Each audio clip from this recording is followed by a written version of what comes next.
I felt like it was a good balance. For me, CISA meant more like a jack of all kind of mindset. So you need to understand, even if it is a technical set of concepts, just have an understanding broad level. It's not really going too much in depth in terms of the technicalities, but you need to know. You need to know everything, because if you're having a conversation, even on the work front with, like, what we say, a client maybe, you need to understand if someone is, throwing out some jargon there. You need to know what they're talking about, right? So I looked at it more from that perspective. But when it came to the exam, I think it was a good balance of technology related questions, technical. It was like actual audit questions. It was risk related. It was a combination of IT and business understanding alignment. So I think it's very well balanced out. Yeah. So I think it really depends on your experience in terms of, like, if you are someone from a technology engineering background, maybe doing it earlier would be beneficial for you. But for me, because I come from partially a financial background and I have an interest in technology, I'd say experience really helps. Because I think you can get a very holistic, big picture view when you actually do audits and risk assessments in your workplace. And that helps you build that particular understanding to be able to then answer the questions also appropriately. So while I know ISACA has the ISACA mindset and the ISACA hat that we have to wear when answering questions, I think one needs to look at the certification from the big picture lens, because it's not only about clearing a certification, it's about using the knowledge you've learned to be able to then add value to the organization you work for. And I think professionals who are able to connect the dots and able to draw this parallel between technology and business are definitely in demand today. And if you're able to showcase those skill sets, of course, first in your interview and then in your role, you're definitely, going to be successful.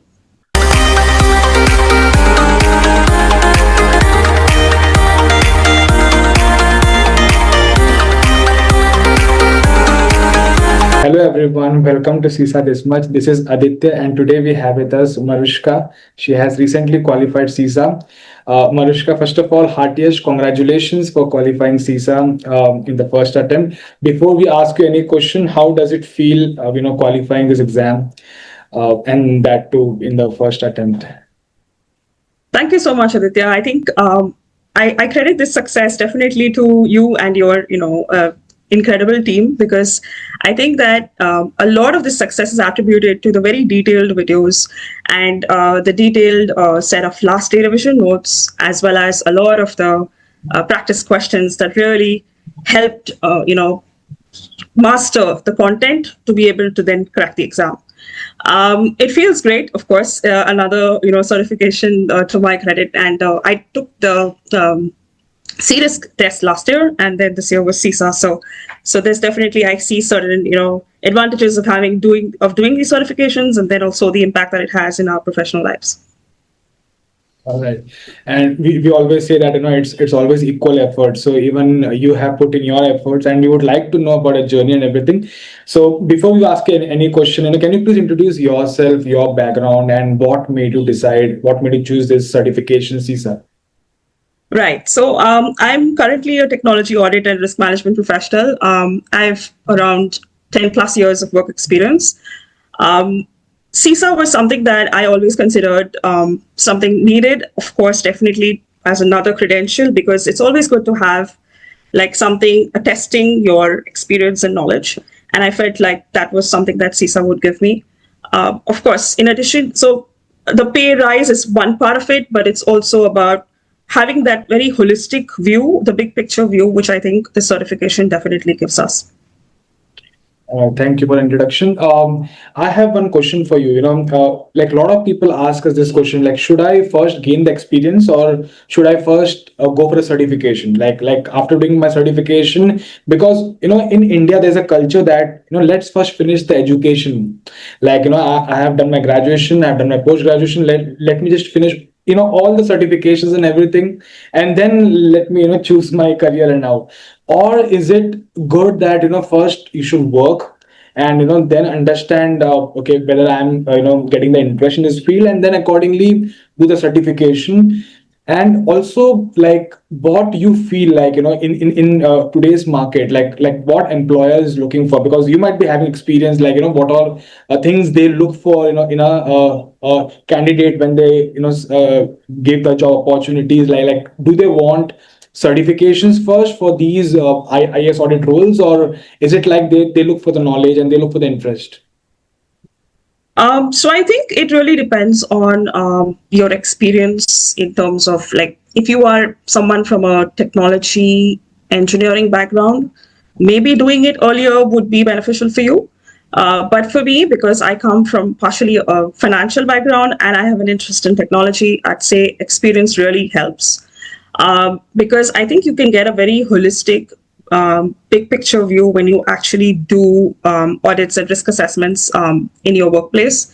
And that helps you build that particular understanding to be able to then answer the questions also appropriately. So while I know ISACA has their, the ISACA mindset and the ISACA hat that we have to wear when answering questions, I think one needs to look at the certification from the big picture lens, because it's not only about clearing a certification, it's about using the knowledge you've learned to be able to then add value to the organization you work for. And I think professionals who are able to connect the dots and able to draw this parallel between technology and business are definitely in demand today. And if you're able to showcase those skill sets, of course, first in your interview and then in your role, you're definitely, going to be successful. All right, thank you for the answer. So, by the way, like you have also mentioned that you have, 10 plus years of experience, right? In IS audit. So, again, I would like to ask you one question, okay? Especially, when someone plans for giving these kind of certifications, IS audit, CISA, series, CISM, whatever certification. So, sometimes, your experience helps you, but sometimes, I have heard this thing that, whatever I have, like what I'm doing practically, sometimes it is different from what I'm supposed to, learn, like which you have mentioned as Isaka mindset, right? So is it difficult for, experienced professionals? Because see, if someone is new, they just need to learn. But if someone is experienced, they need to first unlearn what they have experienced, and then need to have that open mind to understand why exactly this is the right option, why exactly this is the wrong option, like that. Or maybe again, audit is something which is not objective, it is subjective. It depends from auditors to auditors, their experiences, their skills and knowledge, right?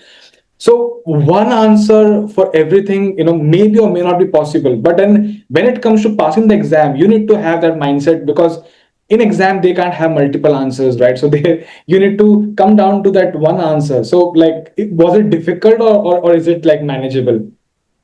Personally, I think I came across those kind of questions in maybe 5 or 10% of the question set. So the remaining 90%, I'd say, is quite black and white. Like it would be either right or wrong, and I knew what was right and what was wrong.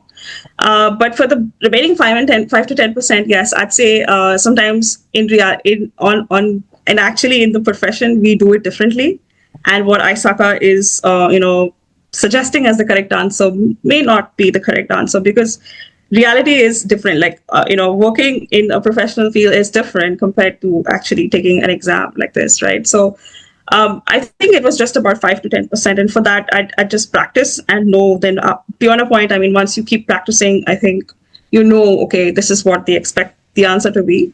But for the remaining 90, I'd say they're quite bang on. They're quite right. All right. Yeah. And do you feel that the exam is way technical, or is it like, because again, the name of the exam itself has audit word, right? So this exam is for auditors. So, we always say that auditors may not know everything about the technical part, right? Because they're not from the IT background. Again, Yep. there can be people who are from IT background, but Yep. there's no a prerequisite requirement that you need to be from IT background to give this exam. So, Mhm. like, is the exam too technical, or is it mix of audit and IT business? Like, what did you feel, especially with regards to the real exam questions? Right. I felt like it was a good balance. For me, CISA meant more like a jack of all kind of mindset. So you need to understand, even if it is a technical set of concepts, just have an understanding broad level.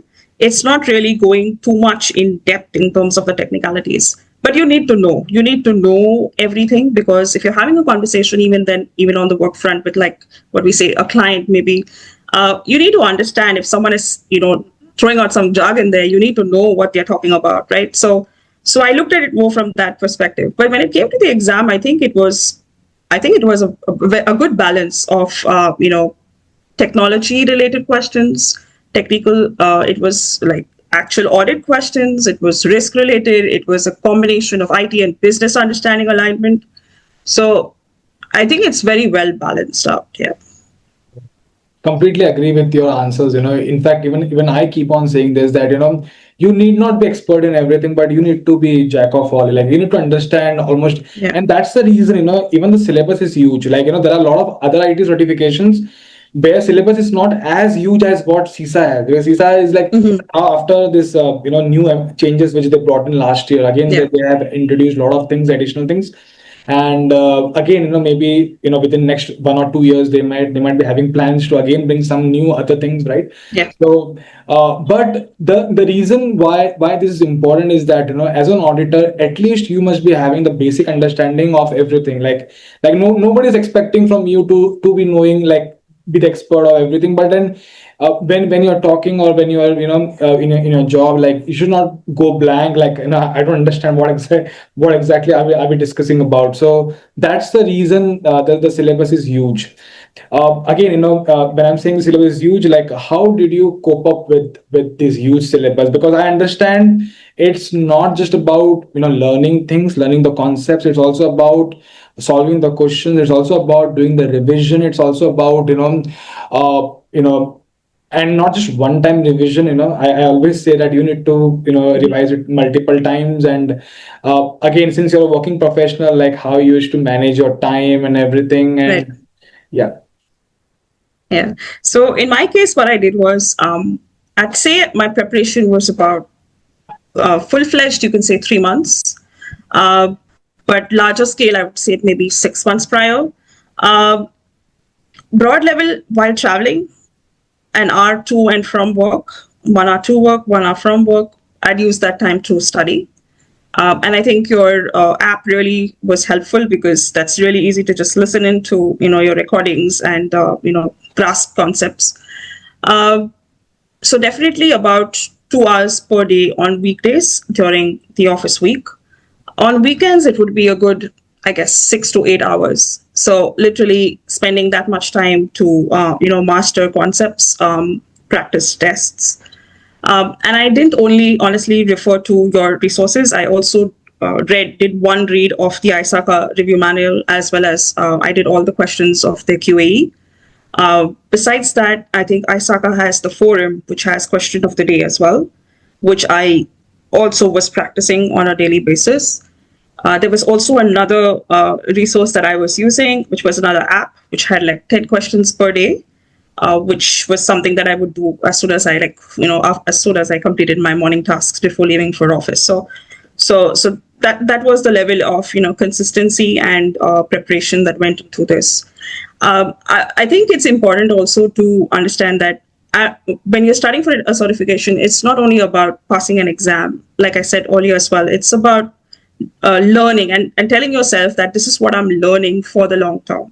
And as we speak today and we talk about concepts like AI, Gen AI, etc., that is the today, that was, I think, even the yesterday, and it's going to be definitely the near term and the long term, right? So we have to keep developing and growing, and I think that it's important to also continue to stay relevant, in terms of not only the concepts that we are learning, but also the implications of it in the near term.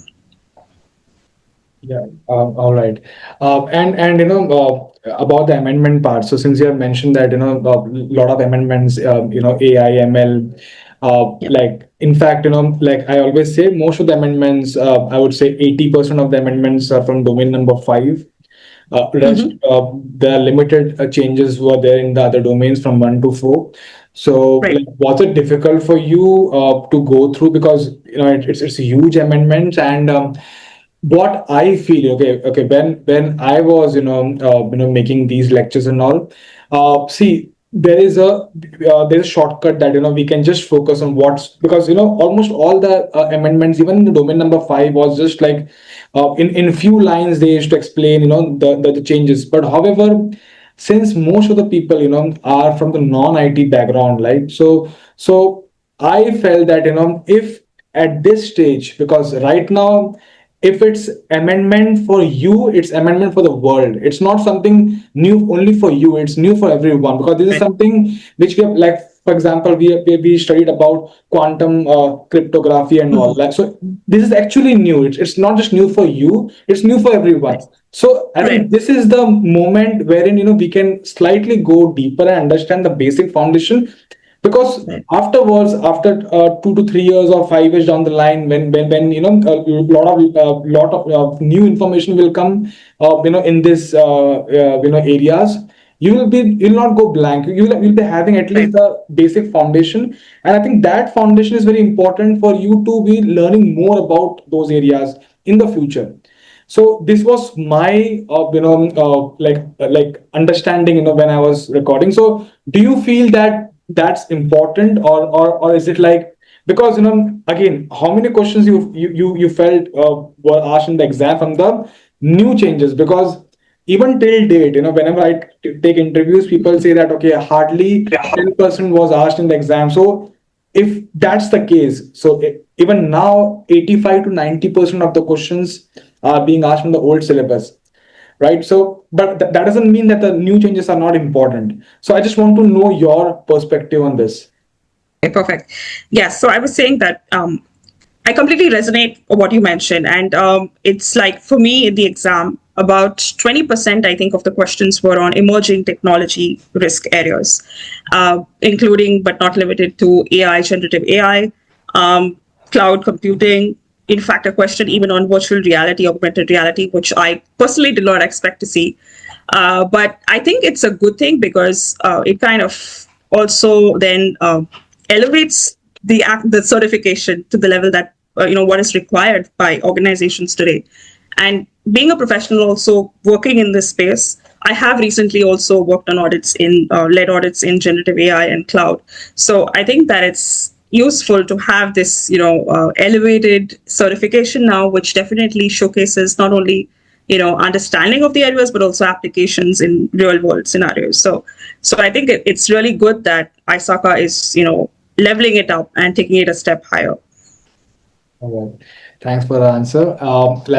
We also want to understand your revision strategy and what advice you would like to give to people. Because, again, do you feel that multiple revision is required? And if multiple revision is required, how is it possible? Because there are a lot of things to learn, and it's not that easy task, especially for working professionals. So, any recommendation, any tips, like personal thing which has worked for you in your case and you would like to share with others? Right. So for me, what I did was definitely, like I mentioned, 6 months was when I started approximately, but 3 months was actually core studying. 2 hours at least on weekdays, 6 to 8 hours, 8ish hours on weekends. It was also about consistency because you have to have like a plan of action in place in terms of what you want to complete on the weekdays, what you can complete on weekends. Weekends, you're more relaxed, so you have more time to be able to think through and understand and then practice. Of course, you're exhausted with the week, but I think if you want it, you have to do it. So it's more about consistency, and I think that your course content really helped because I think when I listen to you, it's like if you don't pass, I think something's wrong with you because that was the level of energy and commitment that you show as well in the videos, right? So I think it's important to also keep that drive going. um, Ironically, in fact, in my organization last week, I had like a knowledge transfer session to 3 different people who have now listened to your free domain 2 videos on the YouTube channel and are now hopefully going to purchase them as well from what they mentioned to me. So kudos to you to have that kind of an impact on me and then subsequently on future aspirants as well. So yeah, to answer your question, it's more about consistency, I think, the mindset and motivation, because you have to keep going and only you can do it, right? It's about keeping that in mind all the time, and then looking at it from a big picture holistic point of view, because it's not only about, like I said, clearing a certification. It's about thinking of it from a long term professional standpoint. Completely agree with you, and thank you so much for those kind words. And again, it's equally your efforts too. Like, to be very honest, again, I keep saying this again and again, but doing full time job and then devoting 6 to 8 hours on weekends when everyone else is celebrating, uh, and then but you sitting and studying, so that takes a lot of efforts, that it takes a lot of self belief, and because again, it's not an easy task to clear any exam, especially for working professionals, is because if someone is a student, they are learning and they have the habit of studying and all, but the moment you start working and the moment you have full time job, the Yeah. moment you have other responsibilities, taking out time for studying, it's not at all an easy Yeah. task. And this exam especially, I can guarantee on this, and you have also mentioned you need to study on a daily basis, even you are studying every day. You cannot expect to clear the exam by just studying on weekends. I know people who only study on weekends. By the time they, even if they miss one weekend, and there's a gap of 2 weeks, they Yep. start forgetting, because it's I can say it's difficult to learn, but it's easy to forget. Like, it's very easy to forget. Yes. The moment you have 2 weeks or 3 weeks of gap, you will Yep. understand, you will start forgetting, the Isaka mindset, you will start forgetting Right. whatever you have learned. So it's not, Yep. because again, this exam is not something wherein you will mug up things, and the same Yep. thing will come in the exam. This exam is purely Hmm. practical, and Yep. your hard work, your efforts, has helped you to reach out till Yes. here and clear the exam in the first attempt. So kudos Absolutely. to you for that. Thank you. I also wanted to add further that you asked about last day revision. So for me, 5 days prior to the exam, I took time off, and I was studying consistently, like I guess 12 to 14 hours, on those 5 days. And it's more about, for last day revision, I think I just read your revision notes and went through some questions that I'd kind of tagged as important, and I felt like I wanted to go over them again. But for the 4 days prior, like honestly, listen to your videos like twice at I guess 2.5x speed, literally. So at that level, because it's a lot of content, and I still wanted to do it all, right? So that's how I revised for the exam. All right. All right. So thank you very much for sharing your Yeah. experience. And any last piece of advice you would like to give to the future CISA aspirants who are watching our interview? Just stay consistent, I think, and have that mindset that I can do it. The big picture view is definitely required, right? It's like I said, it's not only about clearing the exam; it's also about your long-term career growth and professional journey. So that's my advice. Thank you very much. And we wish you all the best for the future. Thank you so much. Thanks a lot for this. Yeah. Thank you. All right. Thank Have a you. great day.